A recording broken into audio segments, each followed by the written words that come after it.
Hello, hello, and welcome everyone who is joining this Sunday for our Harvard soccer sponsored and Harvard Varsity Club sponsored event on personal finance for athlete millennials. We are so excited to be hosting this and to be having you all join us.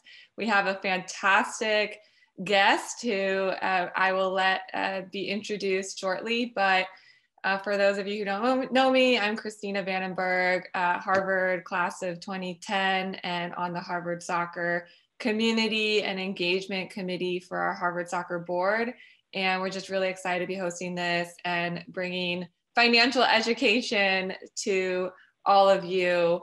And so without further ado, we'll get started. And it's amazing to see all these participants on this call already, Sunday afternoon here. So I'll pass it over to Annie Mcderney, who is also Harvard Soccer class of 2010. Hi all, it's so nice to meet so many of you. As Christina said, we are really excited for today's event.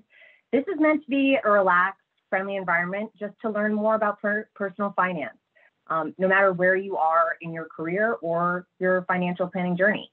So my name's Annie Mcderney. I played soccer at Harvard, and as Christina said, graduated in 2010. And I actually went to go work in finance for 7 years. And despite working at an investment bank, I left knowing very little about my own personal finances. What should I be doing with my savings? What should I be prepping for? Who am I even comfortable talking about this with? Money can be such a taboo topic, which is why I'm so excited to introduce my college roommate, one of my dearest friends, and a wealth advisor, Shah. Ami graduated from Harvard College and Harvard Business School. She's a certified financial planner. She spent a substantial portion of her career in consulting at McKinsey. And while she was there, she was part of their wealth and asset management practice before deciding to make her career switch to personal financial planning. Now, Ami made that switch in part because she was inspired by seeing how many unanswered questions her friends, her fellow Harvard alums, and her family had when it came to money. And she really became a wealth advisor to individuals and families, and her mission has been to bring this knowledge to more people. Now, recently, Ami has spoken with groups like Harvard Asian American Alumni Association, Stanford Business School, Boston Consulting Group, and Publicis. And so we're so glad to have her share some of her knowledge with the Harvard Varsity Club today. So with that, I'd love to turn it over to Ami. Thank you so much for being here, Ami. Awesome. Thanks so much for having me, guys. And also thank you. I know this is a Sunday afternoon, and so I already want to start just by patting each of you guys on the back for taking the time to do this. It's just an amazing investment of your own future and your family's future. So Annie, I won't chat that much more about me because Annie did me far more justice than I deserved, but what I want to share a little bit of sort of why I got into this. Originally, I saw my mom struggling with finances, and I started to ask around our Harvard friends and even folks in quote unquote high finance, right? Private equity, VC, banking. And there was a lot of bravado for like a question or two. And then it all came falling down. They're like, you know about this? I would love to learn more. And so I originally thought that maybe this is something for folks who are, hitting retirement that they have questions about. But what I found is so unnecessarily made out to be this black box. And my goal is just to open up access to this kind of information in plain talk to more people. So I say that just to say that in this presentation, I've asked Christina to just interrupt me liberally. So if you have questions, throw them in the chat, and would love to just make this more of a dialogue, and there's no dumb questions. And also share, in case there's questions about getting the presentation, I'm super happy to share this in soft copy. I just wish this information was more accessible, so very happy to share it. So let's kind of talk about what we'll cover today. So 5 big topics, and these are based on some of the questions that you and other folks submitted before the presentation. So first off, just like, what are the personal finance topics I should even be thinking about? What should be on my radar screen if I were to have a dashboard in my mind? The second is, I only have one shot at this. I don't have multiple reps. So what are mistakes that I should try to avoid, or myths that I should watch out for? And then a question I get often also is, what's the right level of support for me, depending on where I'm at? And then finally, I think a lot of people have this thing of like, hey, I'm very good at earning and saving, but how do I get started on investing and tactically think about that? And what are tools and resources that are actually trustworthy that I could use as I start on that? So those are the big topics that we'll cover. And of course, any other questions you have along the way. So I'm going to start with why I'm glad you're here. So just a question for the group. What percentage of folks do you think, amongst women at least, and that's a portion of this group, are going to be the primary financial decision maker for their household at some point? So feel free to add it in the chat. And Christina, I'll ask if any brave volunteers are coming in with answers on percentage. Love to ask the group. Yeah, we're seeing 60% from Sarah Bai, 90% from Mike Gaw. Yeah. So those are great guesses. It turns out 75%. 75, it's 95% of women. And the reason I say that, I know this group is men and women, is that I think this topic is so important, man or woman, in that for folks who are coupled or thinking about becoming parents, it's not only for you, but your spouse or your significant other or your daughters if you have kids, of just thinking about who is going to be the primary financial decision maker. And if you already are the primary financial decision maker, do you feel kind of you have the knowledge that you want to have to go out and make these choices? So very glad you guys are here. Let's start with what are the topics that should be on your radar screen and thinking about. So I'm kind of leveling up here. So the first row is probably stuff you've heard about, budgeting, maybe you've set up Mint at some point, thinking about debt and saving. What I want to talk more about today is almost the next couple of rows of leveling up. The second row, I talk a little bit about investing and financial freedom scenarios. And so what I mean by that is financial freedom is really starting to think through what's the point in my life where I no longer have to work, but I'm choosing to. And so I have the option of living off of my savings. And the reason I think that's so important for a lot of the folks in this call, super high achieving, ambitious, doing great things in your careers, but just having the knowledge of like, when will I hit that point and how do I get to that in the future helps you make more informed work-life balance trade-offs today and thinking through those different scenarios. And then the next level up is things like tax optimization. I'll say, kid of an immigrant, I had sort of thought, okay, taxes are something where I just have to, that's my chunk of the American dream, pay them every year. But actually, there are a lot of incentives that the government has put out there for good, quote unquote, financial behaviors and thinking about how to take advantage of those and really optimize them for your family. Estate planning I add on there. So another kind of common misconception is that like that is figuring out like only for the Bill Gateses of the world, like how to divide up, the billiard grounds. But actually this applies to almost everyone in that it's helping you think through things like if you were to pass away, who would you want to be the decision maker for your assets and where would you want those to go? And then I'll say a basic thing, even for parents on this call, if you don't set up a basic will, the question of who takes care of your children is left to the court. And so just at a basic level, starting to think through that planning of a God forbid scenario. And then lastly, giving back. So I'll say under all of that, stuff, that is the finance part of personal finance. But I would say the most important piece is the thing that I just threw up in blue, which is the personal part of personal finance. And a few things that I throw out there are, your actual memories of money growing up. There's a lot of research out there that shows, I'll ask you to kind of think about this and maybe ask your partner or friends, what was your earliest memory of money growing up? And what did you learn about it from your parents? And were those things which you thought, yeah, that's a great lesson and I want to carry that on. I'd hope, future generations learn that, or that's a lesson where actually, wow, I would really like to change course on that because that can inform a lot of where you head. And your appetite for stress. And so oftentimes, and we're going to talk about investing in a little bit, but investing, I would compare it to, like you guys know this well, different types of sports. And so like there's different athletes that are suited to different types of sports. And I think very often it's seen as this one like lump sum investing is one thing, but your appetite for stress, if you have a lot of stress at work, you might want to have a way lower stress approach to investing. And so you might want to go about it in a different game. And then finally thinking about, what, even when you were born. So just as an example, if you were born in the 1960s, during your teens and 20s, the stock market adjusted for inflation went nowhere. But if you were born up in the 70s, it went up 10x. So just the decade that you were born in can give you a very different experience of what investing could be for you. If I were to point out the single most important thing on this page, it's thinking through your personal and professional goals. And why I said that, I just heard the story. Kurt Vonnegut was at a party with Joseph Heller, the guy who wrote Catch-22, and they were at a party of some kind of their time hedge fund kind of mega millionaire, and Kurt Vonnegut just didn't needle Joseph Heller, told him that the guys throwing this party, he made more today than you made in your entire career selling Catch-22. Just to bug him, right? One of the best-selling novels of all time. And Joseph Heller was unfazed, and he said, "Yeah, but I have something he'll never have." Kurt Vonnegut was confused and said, "What was that?" And Joseph Heller replied, "Enough."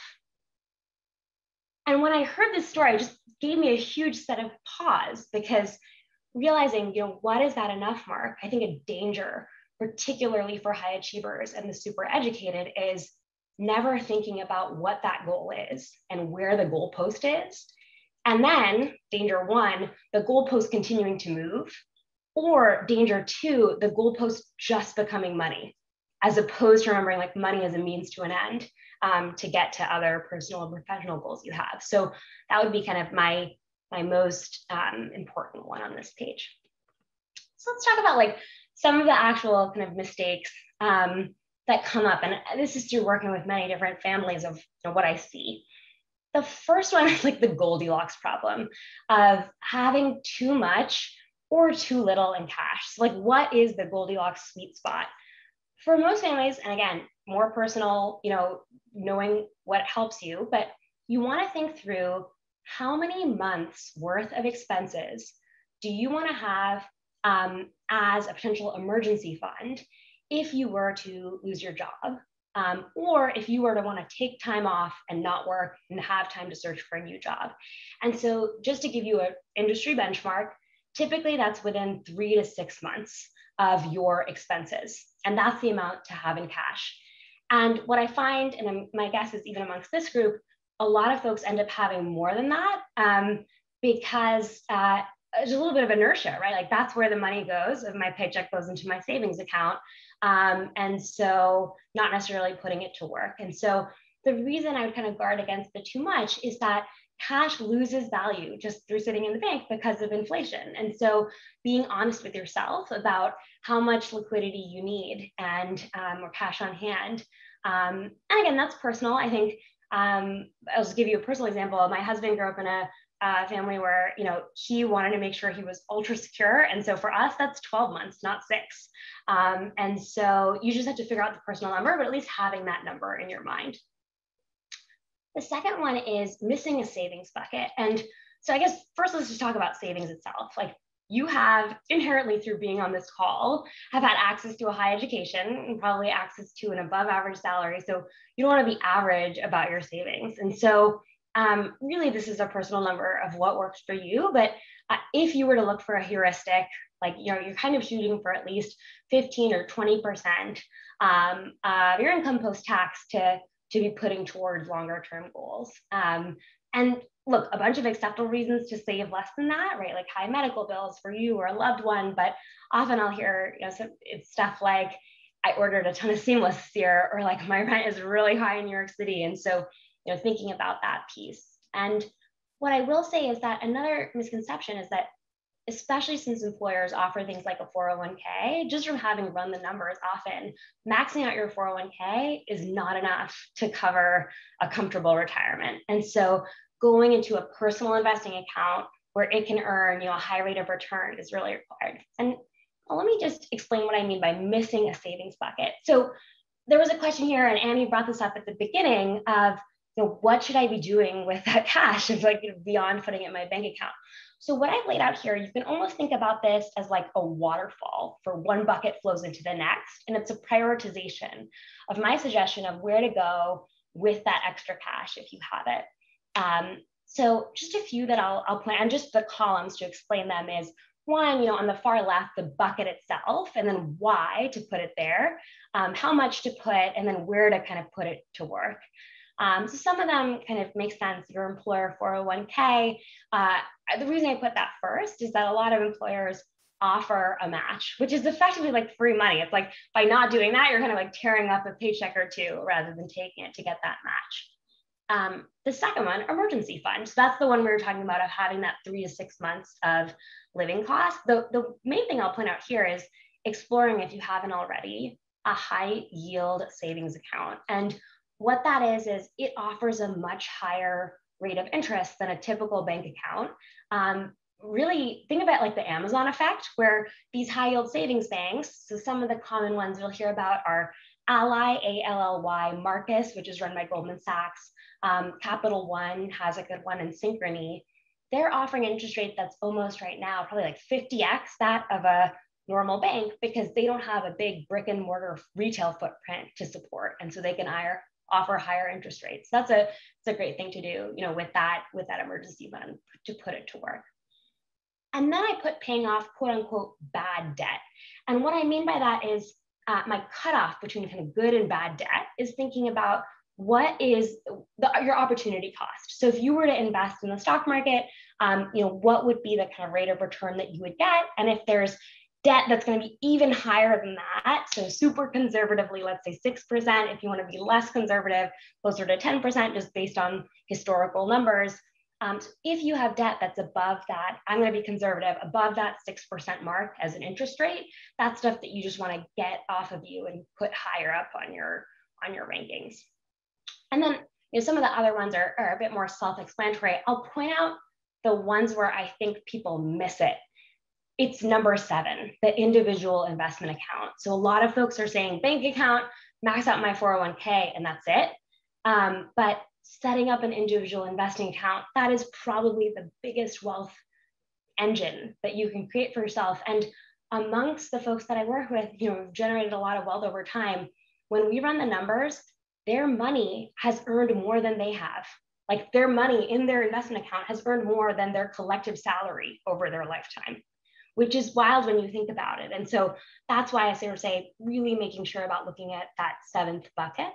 And then the last one I'll point out as like a common spot where mistakes happen is number 9. So speculative investments. I think that one finds a way of creeping up higher on the list. And so I'm not here to say don't do it. I'm just here to say like, hey, fill up your earlier buckets and make sure that stuff is taken care of before putting stuff into that final sandbox. Let me pause there, see if there are any questions on that are coming in, Christina. No questions right now, but again, if anyone does have questions, feel free to put them in the chat. Cool. So yeah. Oh, we do have one. Okay. Do high yield savings accounts cost money to join? Yeah, great question. So actually, at least for Ally, I know I just looked at this recently. That's where I've set mine up and researched across Synchrony and Capital One and Marcus. It's offering some of the highest rates right now, and there are not account minimums. And I would urge you to say that don't, if there are account minimums or a bunch of fees, would not go with that option. But no, there's not a fee of setting one up. Then another question is, how do you think about how long to invest in some of these high yield savings accounts? Yeah, so I would think of the high yield savings account, it's in some ways going to be like a waiting room or a parking zone for you. So that's where at any given time, you choose your number, right? 6 months of living expenses, for example. That's where you're always going to have that 6 months waiting. But if over and above that, if you have an additional cash to save, that stuff that I would be pushing and making sure goes into these buckets further down. And as an example, I also think a good place to put, if you have goals in the next 0 to 2 years, like buying a house in 2 years, that's another one where I'd say, let's put that in the high yield savings account. You don't want to mess around with that. And since it's coming up so close, I also get a question, particularly for folks in our generation, of like, okay, people are constantly telling me like bank account or long-term retirement account, but I have a lot of stuff coming up in 5 years. It's like, where should I put the stuff in the 5-year bucket? And what I'd urge you to look into is you can look into a split of kind of 30% in stock and 70% in bonds. And those kind of portfolios are very recession resistant. And the reason that split, the research has been done, that's what is often suggested to people who are currently retired. So ones who are like really dependent on what's saved, and that's the kind of conservative level of investment for them. So if you have a question on like where should I put in that 5-year goal mark type stuff, that could be an in-between. So awesome. Unless there's any other questions, I'll go back here. So other mistakes, debt paralysis. So this is one of, I have student debt. So until I pay that down, I can do nothing else on my money. And I'll say that's one where I would say making sure that you're still saving into a 401k just because of all of those tax benefits. And thinking about like good debt versus bad debt and kind of moving forward, chipping away at it. Lifestyle creep, man, is this a killer? So I'll tell you what this sounds like. Because when I first heard it, I was like, no, it's never gonna affect me. It sounds like I'm working so hard. Don't I deserve X? And what it really looks like, and I've seen this in families, is spending becomes like a ball and chain to the wrong job. It's wild. So in my last job, we did a study of high power attorneys and what was their number one money concern. And we thought it was going to be like really nitty gritty questions on investing or something related esoteric on insurance. Their number one issue amongst this set of 400 to 500 lawyers was cash flow.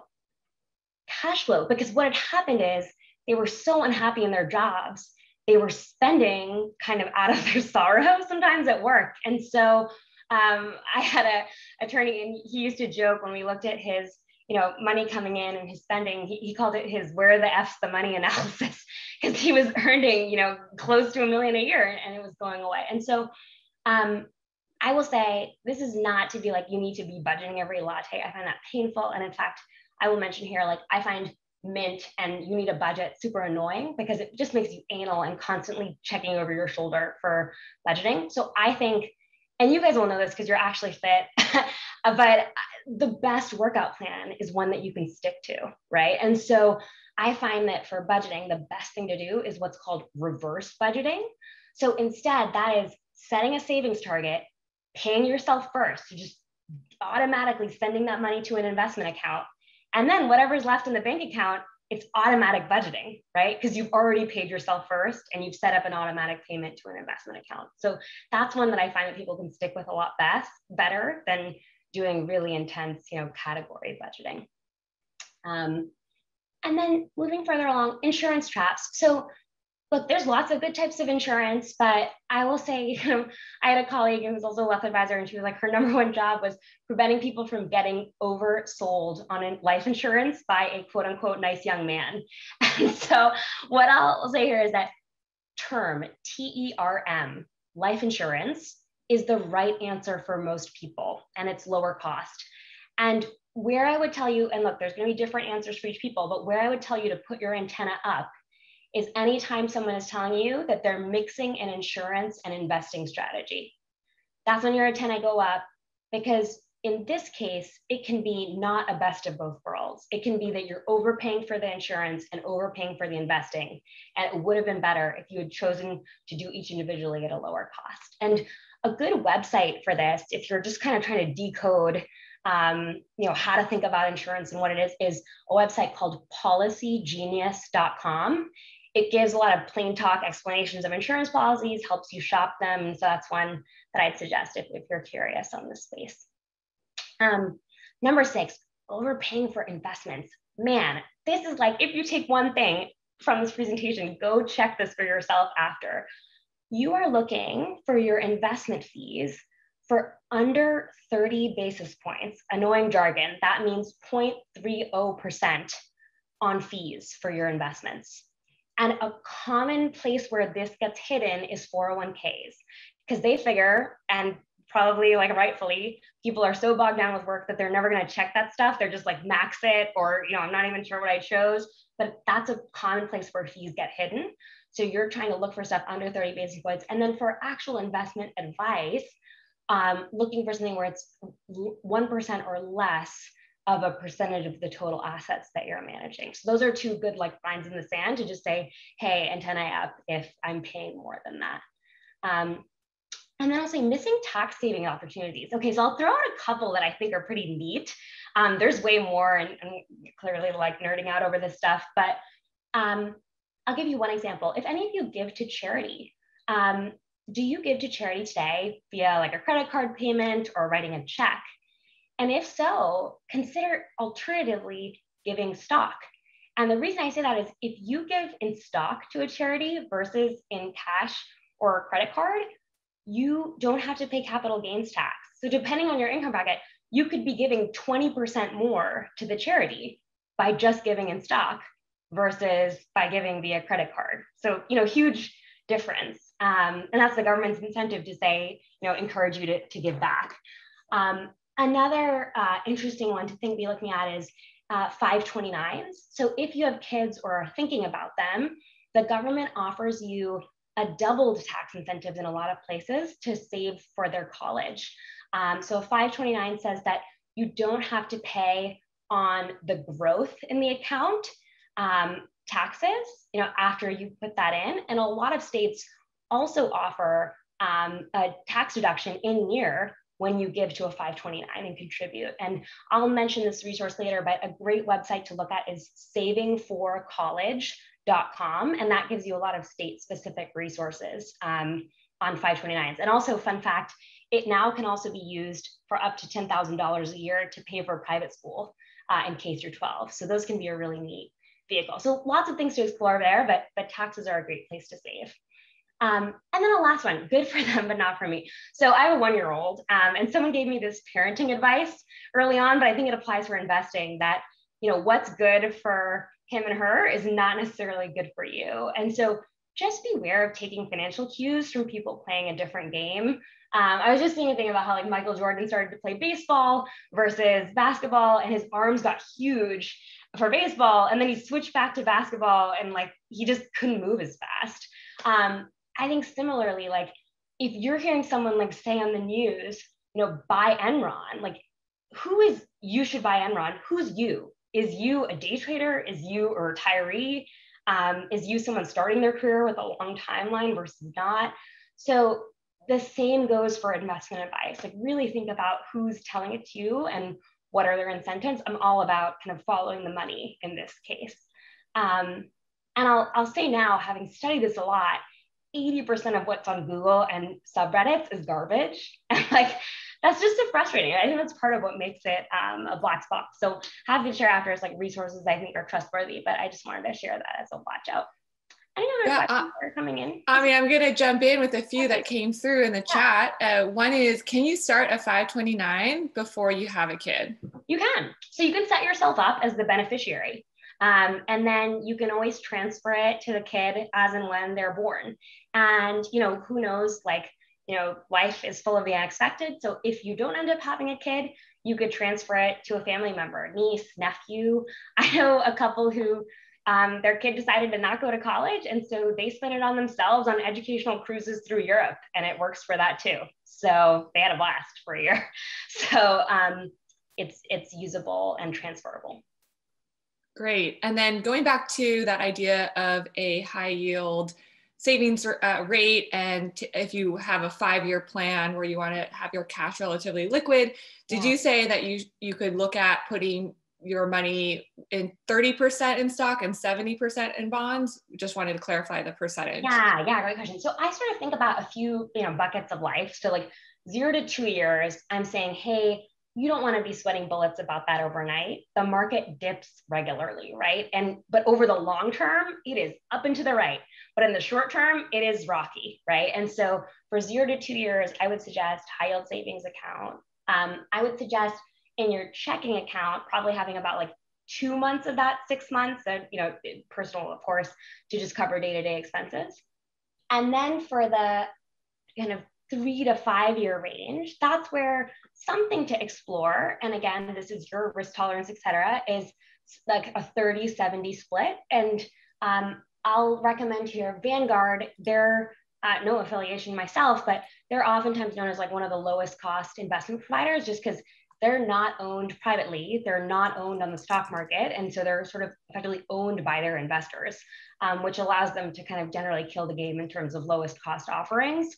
But you can find, I think it's called a target retirement income fund, and that gives you that 30-70 split for around kind of 15 basis points, so 0.15%. So that's kind of a neat way to, in a one-stop shop, get that 30-70% allocation. And the 30 is on the stocks? On the stock side, yeah. Okay. So it's super conservative, right? But I guess this is an alternative to saying just having my money sit in a bank account where it could be earning a 0.50% rate of return, whereas, historically, more stock market weighted portfolios are earning somewhere between 6 to 11% per year. So that's a pretty big multiple. So the whole idea here is like, how do we get your money working for you as hard as you are working for it? And that actually segues nice into another question that came in is, what's your opinion on target date funds as a retired investment vehicle for millennials? I think it's an awesome idea. I'm going to ask you to park that one, and Christina, keep me honest if I don't answer it in a second when we get to investing, because a lot of good things. But headline is generally a fan. So yeah. And Great, I'll also explain what that is. If someone's like, that's great to me, please explain what a target date fund is. So that's coming. So a few myths to talk about. And facts. So we're going to play a game of kind of fact or fiction. So I won't ask for brave volunteers in this case, but I'm going to throw up a few fact or fiction options and then just talk through them. So think in your mind, number one, real estate is the best long-term investment, fact or fiction. The answer is, in some cases, fiction. I think there's been this part of like the American dream that homeownership is the best investment, and like real estate therefore is always the best investment. I think it can be a terrific investment for people, but there are many other ways to invest. And I'll say many flavors of real estate, right? There's real estate which you buy for your own home. There's real estate of buying, speculative like rental property that you're using as an investment, you don't live in it. And then there's real estate of buying like into what's called a REIT, real estate investment fund. And so that's something where it's much more diversified and you're buying into thousands of pieces of real estate at the same time. That latter one, great investment, often as part of a lot of diversified portfolios. I'm talking more here about hey, if I have extra cash, let me put it into a rental property. And the reason I want to specifically call that option out is I've just dealt with so many families where they have done that and then they're like, this thing is a pain in the ass. Like they're like, how do I deal with this thing? Because what's under factored often is maintenance costs, tax, insurance, the liability of it. So that's just one where I'd say, like, especially if that's something that you've heard from your parents is the best investment, taking a moment of pause and saying, like, do I have other options? And if I'm Chip and Joanna Gaines and I'm HGTV loving, like, go forth, knock yourself out, like, live your best life. But if you're like, the thought of handling a rental property makes me kind of nauseous, like, it's not your only option. The second one, investing is about picking stocks. That's effectively what we were taught, right? Like earlier on, like stock pickers. But in reality now, given the evolution of investing, there are so many now options where you don't have to pick individual stocks. So someone asked a question about a target date fund. You can now invest in a vehicle that says, I'm going to take the 4,000 odd stocks in America, and I'm going to invest in all of them at once with a single fruit basket, which is what's often called an index fund, or a target date fund is a variety of that. And so it no longer requires individual stock picking. Third is a devilish one. I can time the market and pick winners. I think what's so tricky about this, particularly when you're educated, is you see, and like, forget my language, like some of the dummies out there on the internet who are like day trading and doing stuff, and you're like, I can surely beat these guys.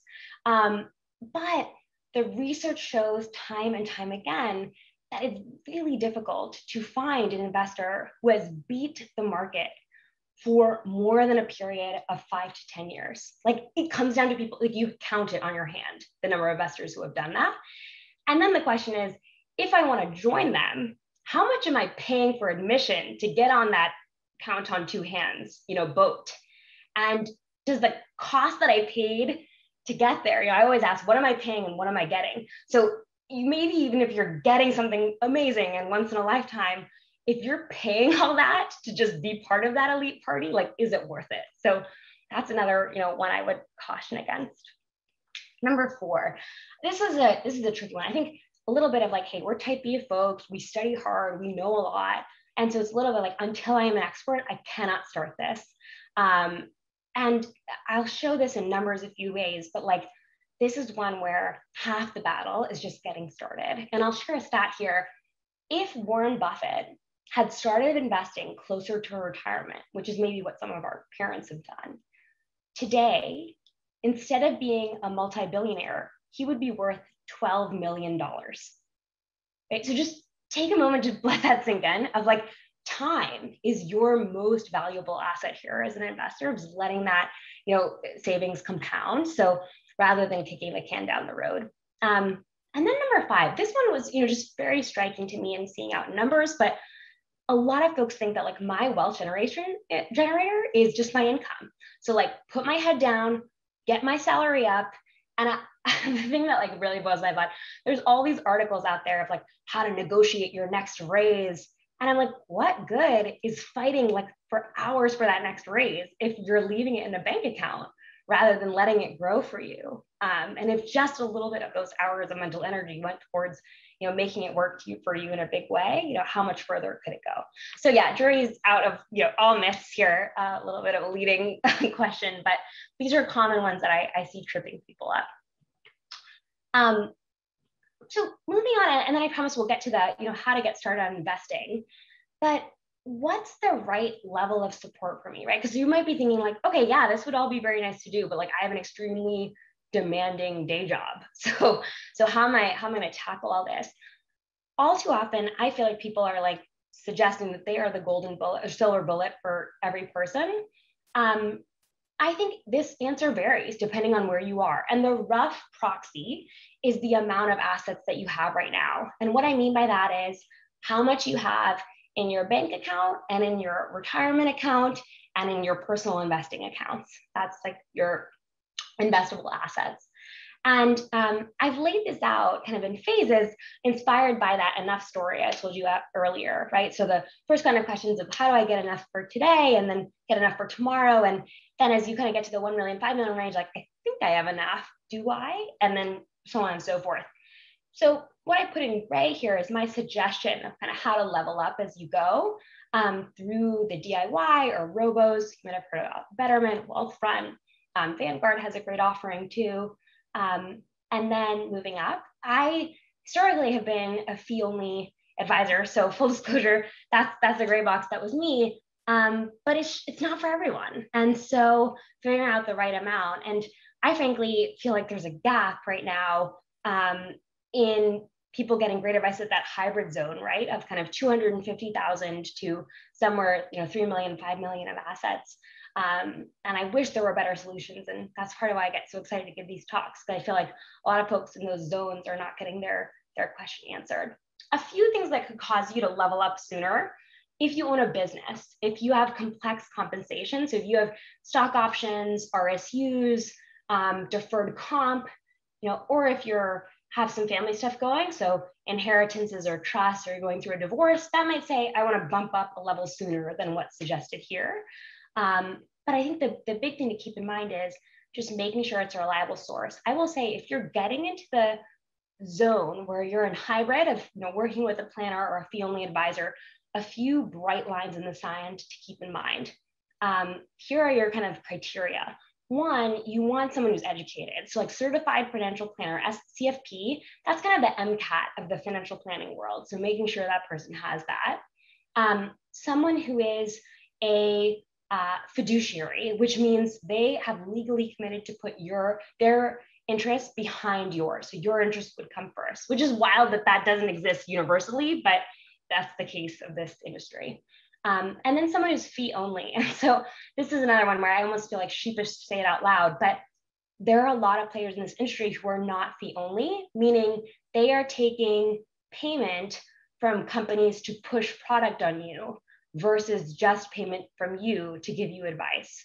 And a watch out here is fee-based is not fee-only. That's like just terrible that that exists as an extra word, but that means they are taking fees from other people beyond just you. So look out for fee-only specifically.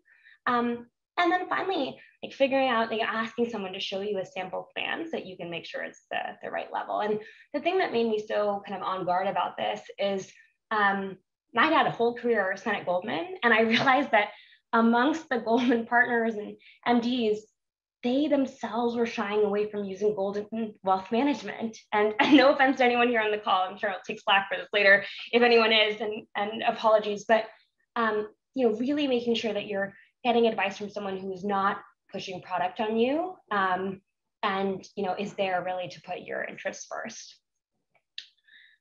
So let's talk about the investment piece. So I'll start this section just by saying, like, what do you think Warren Buffett suggests as a way to invest? And he's actually spelled this out in a letter to shareholders. So I'll give you two options. A is active management, so proactively picking individual stocks, you know, doing the analysis, or option B, which is passive investing. So it's kind of choosing a low cost index fund and tracking the market, which means I'm going to take, let's take the S&P 500, largest 500 stocks in the US. I'm just going to track how those are doing and, you know, be in the same card. So any guesses on what he suggested? Any guesses coming in, Christina? Yes, a lot of love for B so far. Okay, cool. I guess I kind of gave away a little bit of the answer to this one, but yeah, it's wild. Like Oracle of Omaha himself, who has become one of the most famous active investors of all time, in his 2013 letter to shareholders, he spells out his will says two investments. One is 90% of it goes into the S&P 500 index fund. And he, you know, I think the same reasons I've suggested to you, Vanguard, suggests Vanguard. And two, 10% in short-term government bonds. So if someone has the question, how do I tactically get started investing on today? I would suggest Warren Buffett's wills portfolio, right? Two investments. And this is where all of that is going to, as opposed to active pickers. The fees on that one, I'll point out, I was guiding you towards under 0.30% on this as sort of an upper bound. If you chose those two investments, your fees would be 0.05%, right? So just as a point of comparison of really thinking through how much are you paying, and that's what, you know, it would look like to follow this kind of a portfolio. So really just puts it in perspective. It's funny too, I will say I work with quite a few hedge fund clients who they themselves do active investing, and they are fully invested passively in index funds in the market. So just interesting to kind of look at. So in the investing itself, I'm just going to say 4 big principles to keep in mind on it. The first is focusing on what you can control. The second is diversifying, and I'll explain what I mean by that in just a second. The third is just getting started and then staying in your seat. And then finally, we'll talk about some of the quote unquote temptations of like the common kind of tripwires that people have. And I'll try to show it visually. So what you can control. So on the stuff on the far left are things that are 100% in your control, the fees and expenses that we're talking about, and how much you actually put into the market of saving and spending. The stuff that's on the white though is the stuff that's always on CNBC or Twitter, which is like, what do you think tax policy is going to be? Or like, what's the latest crisis du jour? And so the more you can kind of block that out, I think the better of just really focusing on what you can control. Is good life advice too, which I should probably use more in my own life, but in investing, I'm all in. Diversification. And so this is another one that people like to toss out and then kind of drop the mic. But what it actually means is not putting all your eggs in one basket. And here's the reason why. So this chart, just to explain it, the vertical columns are years. So 2004, 5, 6, and so on. And the different colors represent different types of investments. So I'll give you an example. The darkest blue are large stocks. Think your Apples, et cetera. And then just to track it, look at that dark blue square and how much it shifts of where it is in the rankings year over year. it's impossible. And you could try this exercise on yourself if you're feeling tempted by the pick winners. Write for yourself for 2022, what do you think the stacked color ranking will be? And if you were to ask a bunch of financial advisors this, here's the thing, no one knows.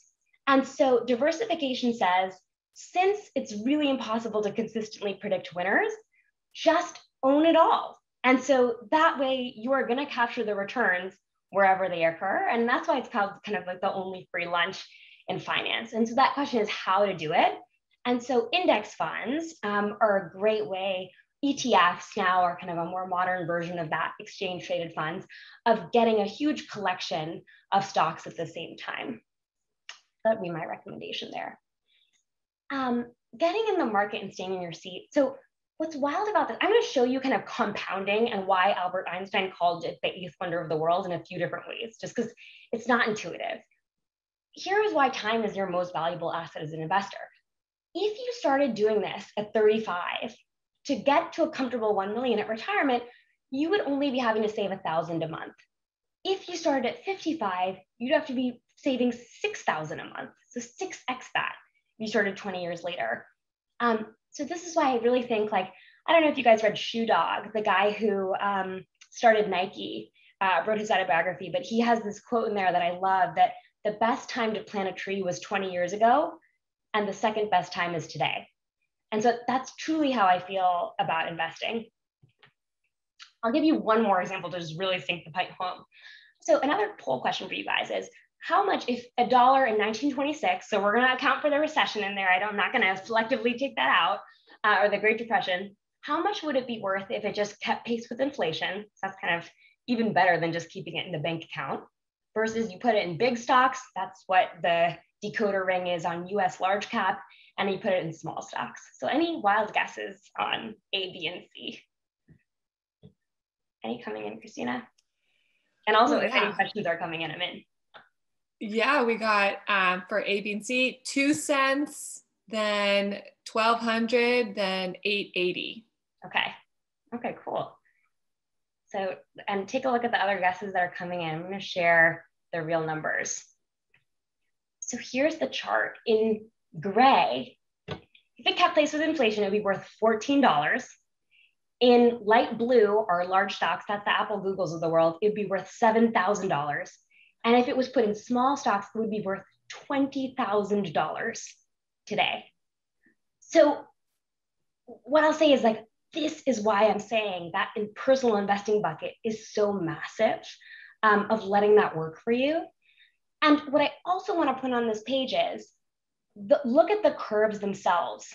That gray curve, that kind of keeping pace with inflation, is a smooth ride. It doesn't go very far, but it's smooth.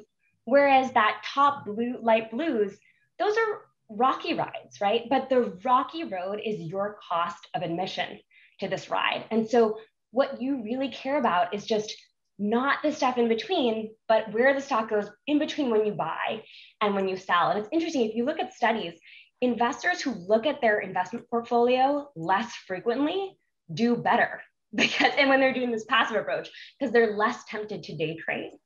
And what we're fully expecting is drops. So there's a bear market, or sort of more than a 20% drop in the stock market every 3 years. So that's no surprise. So I think of this as almost great investing is like building a house in California. You fully expect there's going to be earthquakes. You are building it in a way that's earthquake proof. And then we don't know when it's going to come, but we're not surprised when it does come, the occasional adjustments. And I've heard a quote about, the stock market, that there's a lot of overnight tragedies, but there's no overnight miracles. So, that's why I'm saying getting in and staying in your seat. And I think, patience is probably the most important investing skill, of just being able to wait it out. What I'll say here too is, a fun rule I love when I learned about growth rates and CAGRs is the rule of 72. So you can figure out how long it's going to take to double your money by take the number 72 and divide your rate of return by that amount. So a sad thing to just think about your cash in your bank account, take 72 and divide it by 0.01%. That is a really long wait to have that money double sitting in a bank account. So all multiple ways to kind of, share the value of thinking about that wealth engine of investing. So let's just talk a little bit in the last few minutes about the temptations. So chasing past performance, I think, is one of the hottest temptations. So just how to read this chart. What I'm showing you here is the performance of the top 10 stocks in the stock market. And on the left-hand side in blue is how well those stocks performed 10 years, 5 years, and 3 years before they became the top 10. And then what's in yellow is how they performed after they were in the top 10, 3 years, 5 years, and 10 years later. So it's so tempting to kind of be on the cresting wave of like such and such stock is hot, I'm gonna buy it. But here's what the numbers show of what ends up happening. So that outperformance is, you know, tough to have last for forever. Another temptation is market timing. I will say a lot of people, you know, especially in our generation, they've understood passive, they bought in on diversifying broadly, not trying to pick individual winners. But the next tricky thing is like, should I invest now? Like, and I literally would hear in one sentence, like, the market's falling, so I don't want to invest, or the market's going up, so I don't want to invest. And it's like, wait, what? So what I would share here is, again, data. Data can help solve arguments. Market timing means not just getting out at the right time, but going back to the party at the right time. And that second one is what gets a lot of people. So why I put up this chart, how to read it. This shows over 1990 to 2020, roughly, how well the S&P 500 did, those largest 500 stocks in the US stock market. So if you had put in $1,000 in 1990, the far left bar shows it'd be around 13,000 today. If you had missed just 5 days, the 5 single best days in the S&P 500, that would have gone down to around 8,000. So the stock market, you know, this is again not intuitive. It doesn't move in a nice up and to the right path. It moves in fits and starts.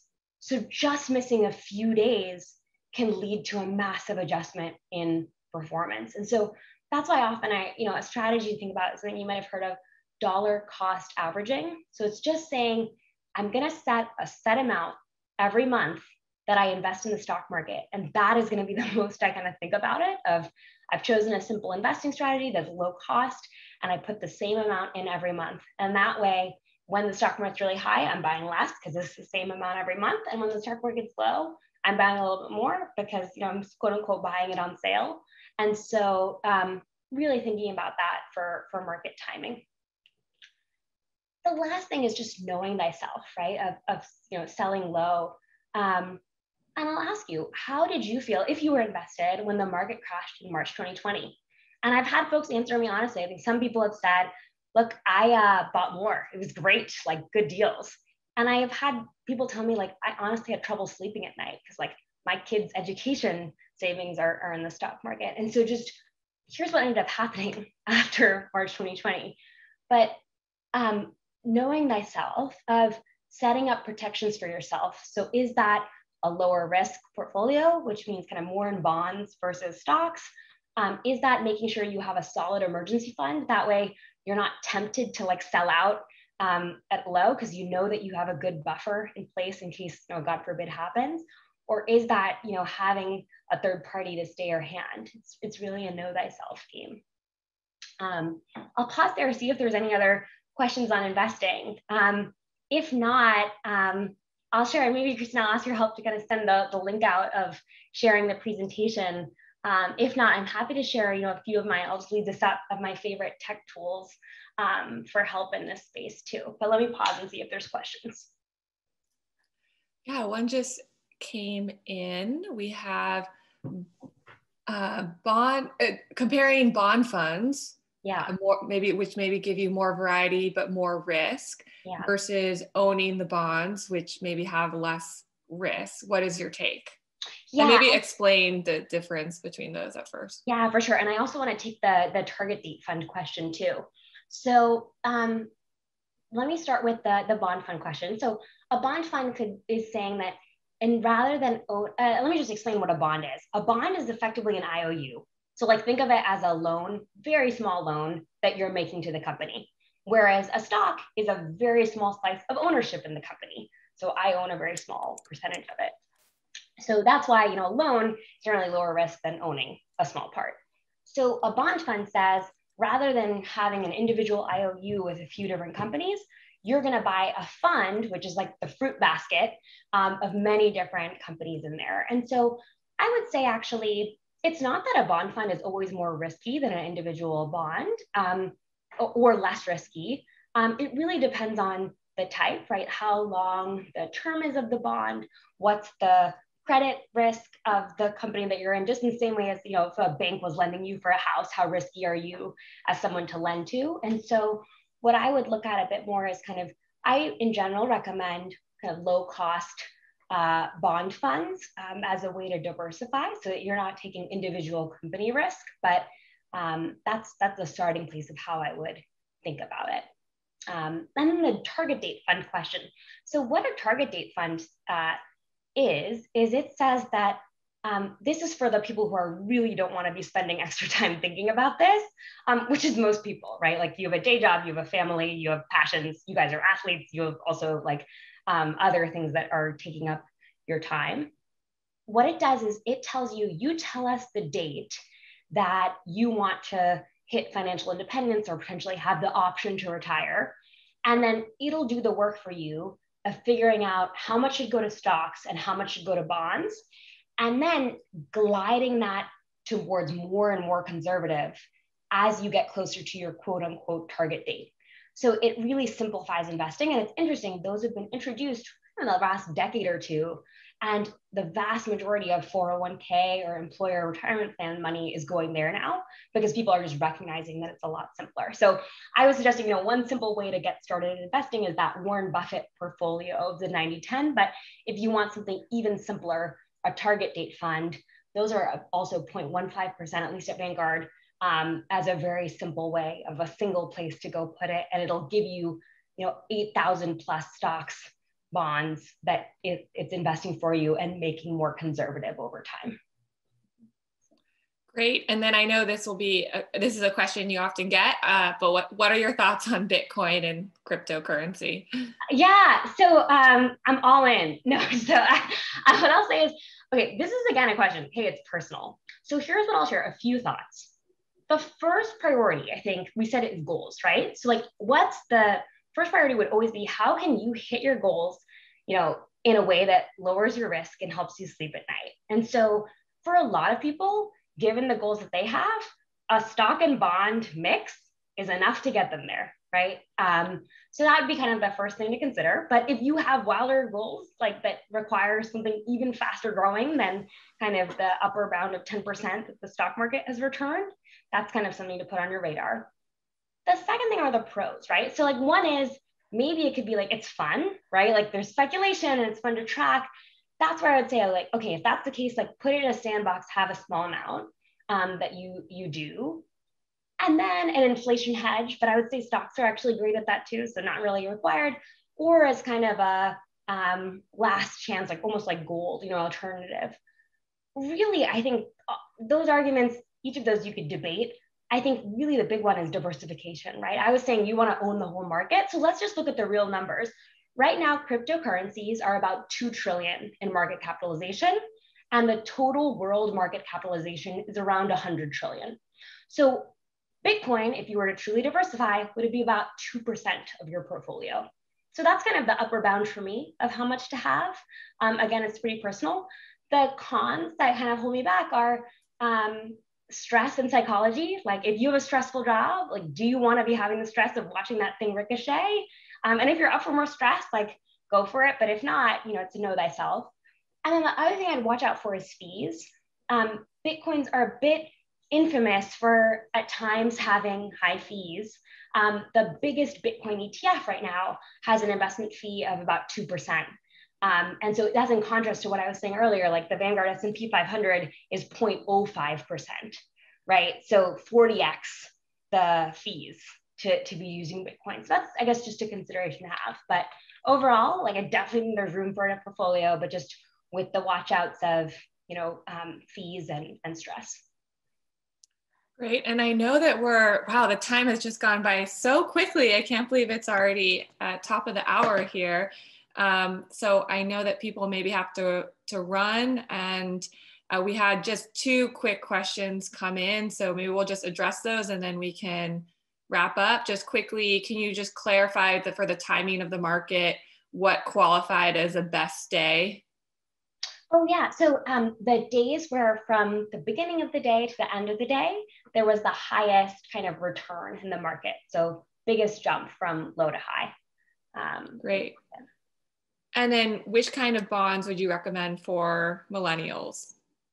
Yeah, so I think right now it's a little bit tricky because interest rates are so low.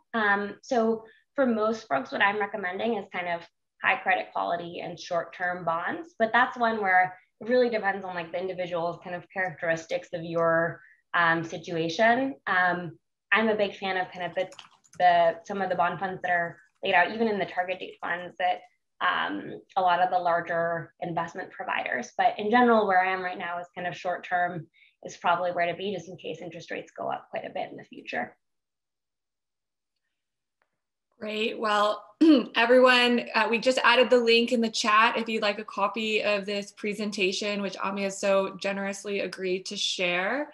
And Ami, wow, thank you so much for this education. Yeah, this was fantastic and so helpful for all of us, and just so grateful for you being willing to join our community today and share your knowledge with us. Yeah, seriously, my pleasure. I hate that this stuff is so tough to find answers on. So I guess the one thing I'll put out there to you is if you know of groups, other groups that you're part of or your company, it could be useful. It's kind of my mission to just get the word out to the most people about this kind of stuff. So feel free to ping me after this, and always welcome, chances to go share the word with more people. So it was a pleasure. Thanks, guys, and all the best throughout the rest of this crazy period in our lives. So thanks, everyone.